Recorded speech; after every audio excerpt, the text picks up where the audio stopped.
Ito ang isa sa pinaka-weird at pinakakakaibang plot sa isang Korean series ever. Ito sa isang lalaki na kasama ang kanyang anak na si Mina sa trabaho. Isa sa mga empleyado niya ay may gusto doon sa may anak niya pero hindi niya masabi until mag-cruise yung mga landas nila. Ito ay nung pumasok si Mina sa isang machine at biglang naging chicken nuggets. Oo, chicken nuggets. Nagets niyo ba? Dahil sa nangyari sa anak niya, magagalit yung tatay pero wala siyang ibang magawa kundi makapagtulungan doon sa lalaking may gusto doon sa anak niya para maligtas yung anak niya. Dito sila mapupunta at mapapasabak sa iba't ibang adventure kung saan sila magkakakilala lalo at magtutulungan para maibalik nila bilang tao ang chicken nugget na ngayon na si Mina. Title ng series, Chicken Nuggets. May isa pa tong poster pero ito yung pinili ko kasi mas cute to eh. Nung narinig ko yung plot and premise nito, talagang na-curious ako eh. Kasi sino pa talaga makakaisip ng isang tao na magiging chicken nuggets? Ano kasunod? Magiging french fries or sundae? Medyo naalala ko din dito yung sa may Rick and Morty. Morty, I turned myself into a chicken nugget. I'm chicken nugget Rick! Tatawa din ako doon sa isang comment doon sa may trailer. Sabi, akala daw nila si Ice Spice.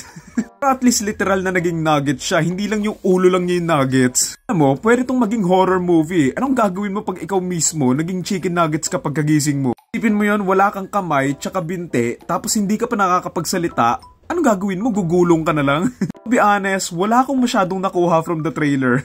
Hindi ko alam kung paano tatakbo yung series na to na 12 episodes pa. Basta ang alam ko lang dito, naging chicken nugget si Mina tapos ibabalik nila siya sa normal. Ayun lang. Isip ko kasi dito, paano nila papahabain yung story nito na 12 episodes? Ano yung buong 12 episodes? Chicken nuggets lang si Mina? Unless, kung chicken nugget siya, tapos nakakapagsalita.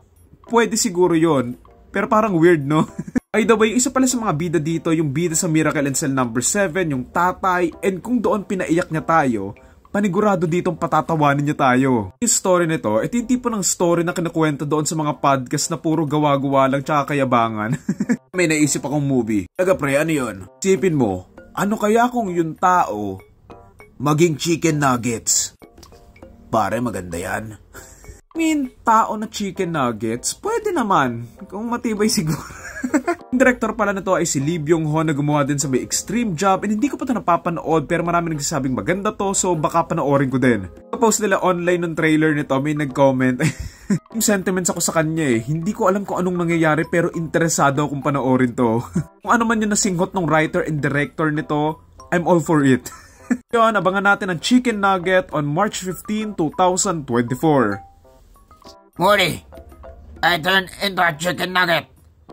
Chicken nugget Rick!